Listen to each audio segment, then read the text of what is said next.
It was a day of frantic factional talks and hushed conversations in hallways. Less than 24 hours earlier, the resignation of Victoria's long-serving Premier, Dan Andrews, sent shockwaves through the nation's political landscape. Today I will visit Government House and resign as Premier and member for Mulgrave. It's not an easy decision. There's so much more to do. But when it's time, it's time. Transport Infrastructure Minister Jacinta Allan emerged as the early favourite to replace him. By the early evening, she'd thrown her hat in the ring and her socialist left faction were locked in. Jacinta Allan has spoken via social media and said she's running. She says, "I'll be putting myself forward to lead our party and continue the extraordinary work of our Labor government." And then she goes on to say, "Out of respect for my colleagues in the party process, I will not be making further comment before the caucus meeting." On Wednesday morning, Victorian Labor's right faction was scrambling. Public Transport Minister Ben Carroll and Police Minister Anthony Carbines were in the mix to challenge for both Premier and Deputy, but the numbers weren't there. By the time members arrived for a caucus meeting, Carroll appeared to be the only other horse in the race. But a two-horse race is still enough to trigger a long-standing Labor rule that leadership nominations need to be open for 3 days. The socialist left had tried and failed to get the party's national executive to waive the rule. It started looking like the whole thing would drag on for days. And then, chaos. Days started looking like weeks, maybe months. One senior Labor figure told The Australian it was World War III. Because the leadership ballot was contested by 2 people, eligible party members, all 12,000 of them, were entitled to a say. And that means it might have been more than a month before Victoria got a new Premier.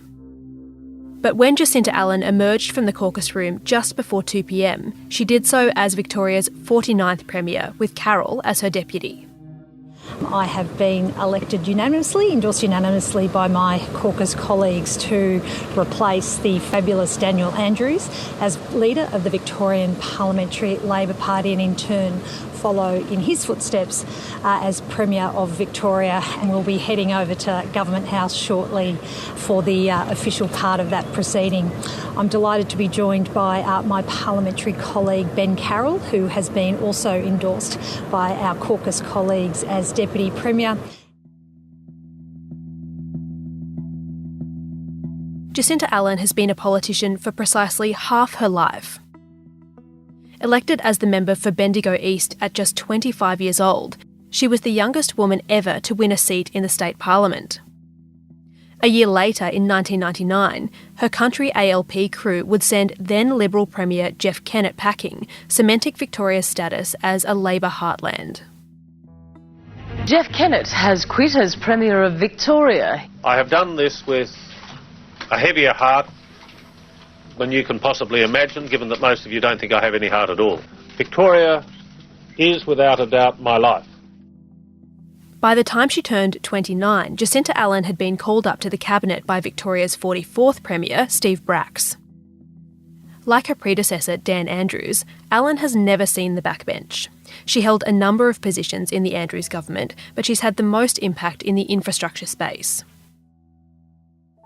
Her appointment as Andrews' deputy was controversial among some ALP factions thanks in large part to her hard-nosed approach to governing. She's been brought up under 2 significant premiers. First, there was Steve Bracks, who sponsored her and mentored her, and then, most recently, obviously, Daniel Andrews. Damon Johnston is the Victoria editor of The Australian. Caucus colleagues would probably describe her as sharing more character traits with Daniel Andrews than the more likeable Steve Bracks. And this will be her major challenge internally. We've already seen that she doesn't command 100% respect and loyalty of her own caucus. So I think this will test her. She has been, over the last 6 months, launching what Labor figures have told me was a charm offensive. Some have described her as abrupt, others ruthless, some belligerent, and some have even said that she has not shown the younger members of Parliament the same pastoral and mentoring care that she received from the likes of Steve Bracks and John Brumby, another former Labor Premier. However, She does have many supporters. They describe her to me as being fun and being good company. However, they also are very quick to acknowledge, and these are their words, that she can be a political animal. Now, that's not a detraction or a criticism. It's just that you also have to temper that, I think, with some charm and some collegiate bridge building with your colleagues. Allan's ascension to Premier makes her just the second Victorian woman to hold the position. It's not lost on me that I am only the second woman to lead this state. I did hope I'd get through this without becoming emotional. I also hope it says to young women, older women, women from across different backgrounds, that leadership takes on different shapes and sizes.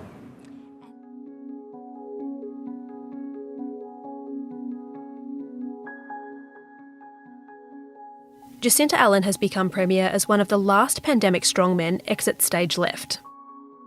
Dan Andrews' management of the COVID-19 pandemic made him loved and loathed in equal measure. For 100 straight days, as Melbourne endured the world's longest lockdown, he fronted press conference after press conference. Thanks very much. There are 16,760. Thanks for being here for the daily update. We have 4,404. Good afternoon. Thank you for being here. We've got quite a bit to get through today, as you can see.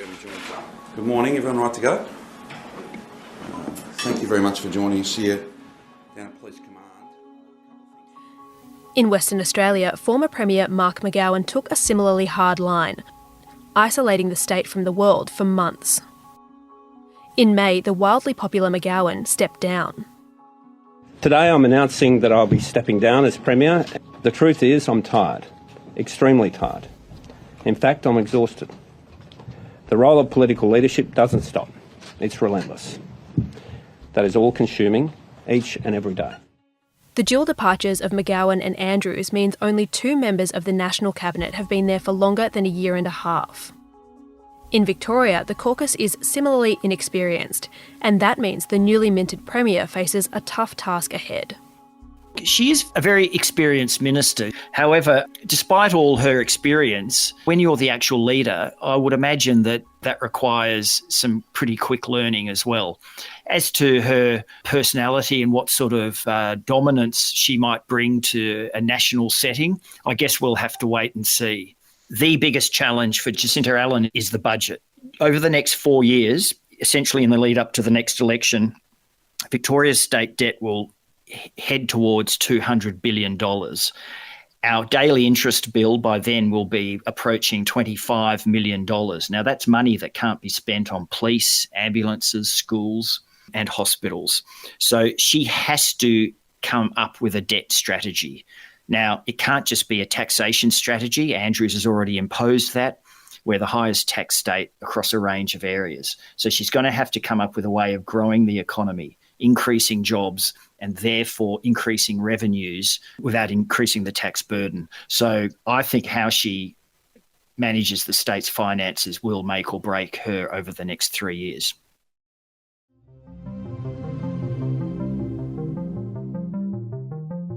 Coming up, why the Premier's first big challenge is one of her own making.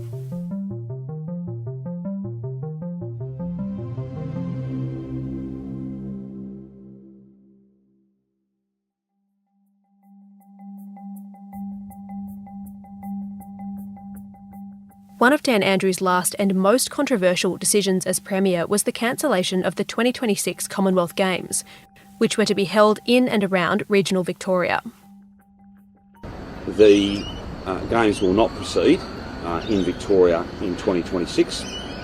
I will not take money out of hospitals and schools in order to fund an event that is 3 times the cost as estimated and budgeted for last year.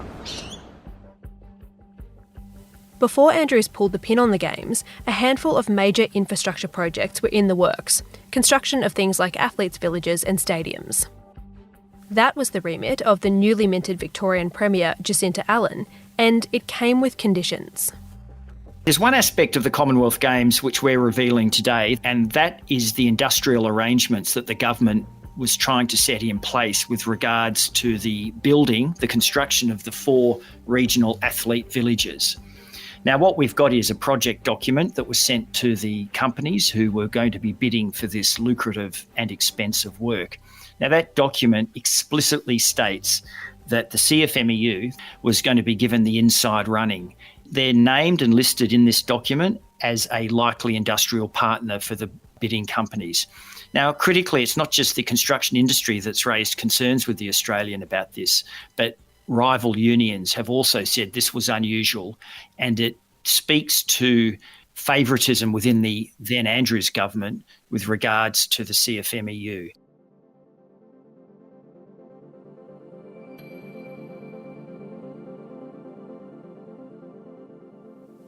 The strict conditions of the deal meant that the all-important cost of the construction would have blown out by an estimate of between 20 and 50%. Well, they're estimates that building industry figures have given me. They said that when you get a workplace agreement with the CFMEU, it is more expensive because it contains various more generous allowances, more generous staffing, less flexibility around overtime, less flexibility around working on public holidays and weekends. So the projects tend to get dragged out, and the additional allowances and sometimes overtime can quickly add up when you're building 4 athlete villages. The revelation that Allan expected bidders to sign deals with the CFMEU presents an early challenge for her time in the top job. One of the challenges that Jacinta Allan is going to face is the legacy of the bungled 2026 Commonwealth Games. Now, Daniel Andrews was the Premier, and he was publicly associated with the decision to prematurely bid for those games and then cancel them. But Jacinta Allan was the minister responsible for delivering them. So she has yet to sufficiently explain everything she knew when she knew the problems were emerging and how deliverable these games were in the first place. Victorians have paid $380 million in compensation to the Commonwealth Games Association to not host the games. That doesn't even include the money that we've already spent, which is probably another $200 or $300 million preparing for the games. So the real cost of cancelling these games will hopefully emerge at some point in the next year. And now she is the Premier. She was the minister charged with delivering this. It was a catastrophic bungle. I'm not saying it will cost her her job, but it will certainly damage her, in my view, when hopefully the full story emerges. Damon Johnston is the Australian's Victoria editor. Subscribers can read all our reporting and analysis of Victoria's big political shake-up right now at theaustralian.com.au.